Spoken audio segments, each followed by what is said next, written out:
कथा। एकदा नाम नेमी सारक शोनक में 88,000 ऋषि इकट्ठा हो गए।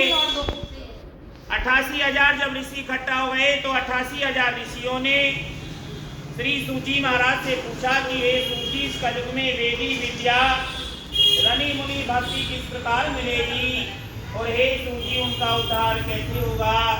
हे मुनिश्रेष्ठ, कोई हमें कथा, व्रत, उद्यापन, तीर्थ, कोई ऐसी सुंदर कथा बताओ प्रभु जिसका छोड़ने समय हमें मोक्ष की प्राप्ति हो।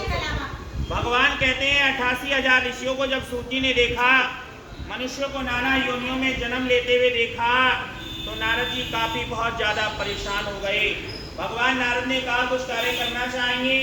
देव ऋषि नारद वीणा बजाने लगे और वीणा बजाते बजाते सभी लोकों में गए। अंत में कोई निर्णय नहीं आया।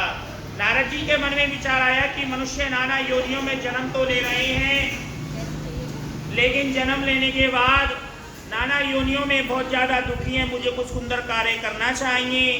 नारद कौन है? अखंड बाल ब्रह्मचारी है। देव ऋषि नारद वीणा बजाने लगे, सभी लोकों में गए, ब्रह्मा के पास गए, भगवान शंकर के पास गए। अंत में सोचा मुझे बैकुंठ चलना चाहिए। बैकुंठ में कौन है? लक्ष्मी के पति नारायण है, ऐसा नारद जी ने सोचा। अब देव ऋषि नारद वीणा बजाने लगे और वीणा बजाते बजाते कहाँ गए? बैकुंठ में आ गए। बैकुंठ में क्या देखा? लक्ष्मी के पति नारायण को देखा। अब लक्ष्मी के पति नारायण को कैसे देखा? चार भुजाओं में देखा। एक हाथ में शंख है, एक हाथ में चक्र है, एक हाथ में गदा है, तो एक हाथ में पद्म है। गले में बहुत सुंदर फूलों की माला पहने हुए है।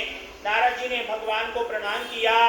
स्वामी, आपकी लीला बड़ी सुंदर है, लेकिन मनुष्य नाना योनियों में नारायण जन्म लेने के बाद